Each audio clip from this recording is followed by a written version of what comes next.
नमस्कार दोस्तों, पूरे देश में यूजीसी के नए कानून को रोकने के लिए सवर्ण समाज, उच्च जाति के लोग सड़कों पर उतर आए हैं। भाजपा के खिलाफ जोरदार प्रदर्शन कर रहे हैं। भाजपा को उखाड़ फेंकने की कस्में भी खा रहे हैं। प्रधानमंत्री तेरी कब्र खुदेगी जैसे स्लोगन भी लगा रहे हैं। दरअसल यूजीसी का नया नियम 15 जनवरी 2026 से पूरे देश के उच्च शिक्षण संस्थानों, यूनिवर्सिटी और कॉलेजों में लागू कर दिया गया है। नए यूजीसी कानून में ओबीसी समाज से आने वाले छात्रों और शिक्षकों के साथ भेदभाव न हो, उन्हें एससी एसटी समाज जैसे अधिकारों की श्रेणी में जोड़ दिया गया है। इसका मतलब है कि सबको समानता मिले, बराबर का हक मिले और अधिकार मिले। उच्च जाति के छात्र ओबीसी को विशेष अधिकार मिलने की वजह से भाजपा सरकार के खिलाफ प्रदर्शन कर रहे हैं। कानून को वापस लिया जाए, इस प्रकार का स्लोगन लगाया जा रहा है। उत्तर प्रदेश के DCM deputy chief minister Keshav Prasad Maurya ने इस कानून का स्वागत किया है। यूजीसी के लेकर सर सवर्ण समाज सर बहुत नाराज है, इसके बारे में क्या? कोई नाराज नहीं। भारत जो पीछे छूट गए हैं उनको आगे बढ़ाने के लिए जो जरूरी कदम होता है उठाए। वहीं चंद्रशेखर आजाद ने आगरा की एक रैली में यूजीसी के नए कानून का स्वागत किया और जातिवादियों पर बड़ा हमला बोला। साथियों, अभी यूजीसी के नए नियम आए हैं, बड़ी चर्चा हो रही है, बड़ा विरोध हो रहा है और मैं आपको स्पष्ट कहना चाहता हूं, वही विरोध कर रहा है जो जाति के आधार पर एससी एसटी ओबीसी के बच्चों का शोषण करने का काम करता है, उनको अपमानित करने का काम करता है। इससे किसी को दिक्कत नहीं है, सिवाय द्रोणाचार्य के जो एक रंगों का अंगूठा काटना चाहता है, उसके अलावा यूजीसी के नए नियमों में से किसी को दिक्कत नहीं है। और मैं सरकार को कहना चाहता हूं, चंद मुट्ठी भर लोगों की वजह से अगर यूजीसी पे फैसला वापस हुआ तो हम 85% बहुजन समाज के लोग सड़कों पे उतर के सरकार को बताने का काम करेंगे कि हमारे बच्चों पे जो जितना जो है बड़ी बड़ी यूनिवर्सिटियों में सुसाइड और तमाम तरह के अटेम्प्ट हो रहे हैं, इस अपमान को, इस दर्द को हम लोग भूलने वाले नहीं। चेतावनी मैं सरकार को देना चाहता हूं। वहीं सोशल मीडिया पर लोग लिख रहे हैं कि भाजपा सरकार अब्दुल को टाइट कर रही थी तो सवर्ण समाज हिंदू एकता बना रहा था, मगर आज सवर्ण समाज ओबीसी एसटी समाज के खिलाफ क्यों खड़ा हो गया है? ऐसा कैसे होगा कि हिंदू एक कैसे बनेगा? बहुजन समाज के छात्रों का साफ कहना है कि सवर्ण समाज एससी एसटी ओबीसी को बराबर का हक अधिकार देने से कतरा रहा है, इसलिए रोडों पर उतरकर इस प्रकार का प्रदर्शन किया जा रहा है। अब सबसे बड़ी खबर सामने आ रही है कि अमेरिका ईरान पर हमला करने से कतरा रहा है। 48 घंटे का अल्टीमेटम देने के बावजूद भी डोनाल्ड ट्रंप अंडरग्राउंड से बाहर नहीं निकल पाए हैं, न ही किसी मीडिया से अभी तक रूबरू हुए हैं कि आखिर आगे का क्या संकेत मिल रहा है। ईरान ने खुली चुनौती दी है कि अमेरिका का युद्धपोत अब्राहम लिंकन हमारी राडार की नजर में है। अमेरिका जरा सा भी इधर उधर कुछ करता है, पूरे युद्धपोत को सुपरसोनिक मिसाइलों से ध्वस्त कर देंगे। डोनाल्ड ट्रंप के 48 घंटे के अल्टीमेटम से पूरी दुनिया में अमेरिका के सैन्य शक्ति पर बड़े सवाल खड़े हो रहे हैं। आखिर अमेरिका की इतनी शक्तिशाली सेना अभी तक क्यों ईरान के ऊपर एक्शन लेने से कतरा रही है?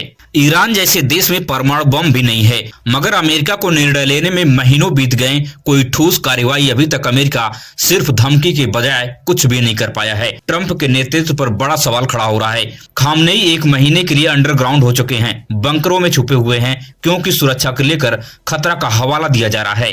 मगर इतने डर के बावजूद भी डोनाल्ड ट्रंप ईरान के ऊपर कोई बड़ा एक्शन नहीं ले पा रहे हैं।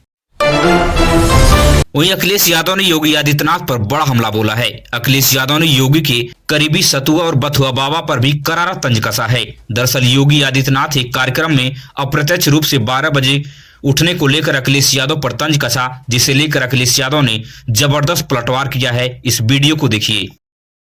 और जिनकी आंखें दिन भर बंद रहती हैं, अगर ध्यान से देखोगे तो दिन भर आंखें बंद रहती हैं और जाकर भी मदहोश रहते हैं वो।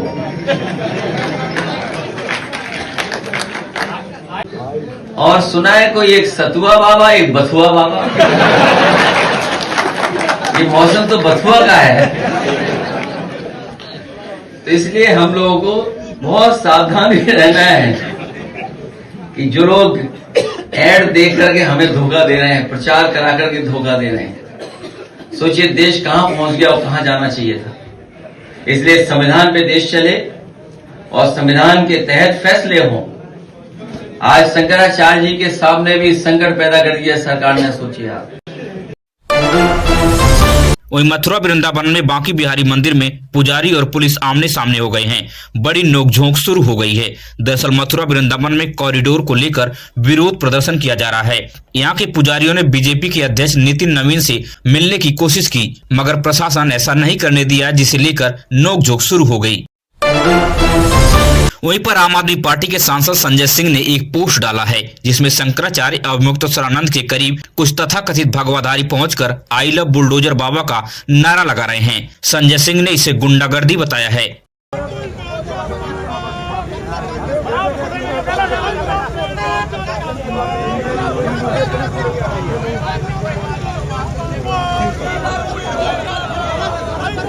संजय सिंह ने साफ कहा है कि ये हमला बीजेपी की कब्र खोद देगा। शंकराचार्य की सुरक्षा व्यवस्था पर बड़े सवाल हो रहे हैं। आखिर किस मानसिकता से ये लोग गुंडे करने शंकराचार्य के पास पहुंच गए थे। वहीं आगरा की प्रचंड रैली में चंद्रशेखर आजाद ने जनता को विश्वास दिलाया कि हमें एक बार सरकार में ला दो, ये सारे अधिकारी कर्मचारी आपके दरवाजे पर आकर कैंप लगाकर आपका काम किया करेंगे। जिस प्रकार से आप किसी अधिकारी के पास जाते हैं, वो आपको घंटों इंतजार करते हैं और आपको घर वापस लौटा देते हैं, काम नहीं करते हैं। ऐसे भ्रष्टाचारी अधिकारी आपके घर के सामने कैंप लगाकर काम किया करेंगे। आप इस वीडियो को देखिए। एसपी के ऑफिस में, डीसीपी के ऑफिस में, कमिश्नर के ऑफिस में, एसएसपी के ऑफिस में मैं आपको विश्वास दिलाता हूं, राजकाज बनने दो। अधिकारी आपकी बस्तियों में आके कैंप लगा के आपकी समस्या को सुना करेंगे और उसका हल किया करेंगे। मेरी बात को याद रखना। वहीं महाराष्ट्र से एक बार फिर बड़ी खबर सामने आ रही है। दरअसल असदुद्दीन ओवैसी के पार्टी के एक पार्षद ग्राम प्रधान लेवल की हैं। वह पूरे मुंब्रा को हरे रंग से रंगने की दम भर रही हैं और ओवैसी समेत बड़े नेता इस आपत्तिजनक भाषण का भी सपोर्ट कर रहे हैं। उनका एक नेता पूरे महाराष्ट्र को अच्छा खासा हरा रंग फैलाने की बात कर रहा है। बड़े सवाल खड़े हो रहे हैं कि आखिर ओवैसी किसके लिए इस प्रकार की पिच तैयार कर रहे हैं। आखिर इस भाषण से किन लोगों को बड़ा फायदा होगा। इम्तियाज सर ने अभी आपको दिए, वो सब मेरे दिल के स्टेटमेंट्स है। हमारे लीडर ऐसे हैं कि हमसे हर बात उन्होंने डिस्कस करी। ऐसा कुछ भी नहीं कि किसी के प्रेशर में आकर के मैं चुप। एक बार फिर से उन हारे हुए लोगों के लिए ये स्टेटमेंट था, सभी के लिए। कैसे कैसा हराया आप सुन लीजिएगा। हमारी ये जो बच्ची चुनकर आई है शहर, उसके स्टेटमेंट से हम कतई किनारा नहीं कर रहे हैं, बिल्कुल नहीं कर रहे हैं। हम पूरी तरह से पूरी मजबूती के साथ मजलिस इत्तेहाद और मुस्लिमीन एक बार फिर से कहकर जा रहे हैं।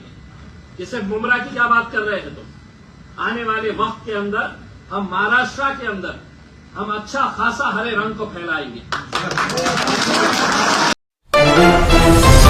वहीं पर गणतंत्र दिवस के मौके पर एक वीडियो तेजी से वायरल हो रही है। दरअसल इस वीडियो में दिख रही महिला आईएएस टीना टाबी हैं, जो बाड़मेर में झंडारोहण कर रही थीं और उसी दौरान इनसे कुछ भारी मिस्टेक हो गई। यह अमूमन सबसे जल्दबाजी में हो जाता है, मगर टीना टाबी दलित समाज से ताल्लुक रखती हैं। इसे लेकर सवर्ण समाज के लोगों ने आरक्षण पर तंज कसना शुरू कर दिया और उनके बुद्धि विवेक पर सवाल करना शुरू कर दिया। आप इस पोस्ट को देखिए कि ममता त्रिपाठी किस प्रकार की भाषा का इस्तेमाल कर रही हैं। मगर ऐसे अनगिनत केस सामने आ चुके हैं जिसमें सवर्ण समाज के अधिकारी या नेता ऐसी गलती करते हुए नजर आते हैं, लेकिन उनके ऊपर कोई भी बुद्धि और विवेक के ऊपर सवाल खड़ा नहीं करता। अब इस वीडियो को देख लीजिए कि योगी आदित्यनाथ योगा करते हुए नजर आ रहे हैं, लेकिन सही तरीके से योगा नहीं कर पा रहे हैं। तो क्या इस बात को लेकर योगी आदित्यनाथ के पूरे करियर और उनके समाज को टारगेट किया जाए या उनके जो हक अधिकार मिले उनके ऊपर टारगेट करना कितना उचित होगा। अगर आप भी देश और दुनिया से बड़ी खबरें देखने में दिलचस्पी रखते हैं तो हमारे इस चैनल को सब्सक्राइब कीजिए और वीडियो अपने दोस्तों रिश्तेदारों तक शेयर कीजिए। मिलेंगे इसी तरह से नई वीडियो में नई सूचना के साथ। धन्यवाद।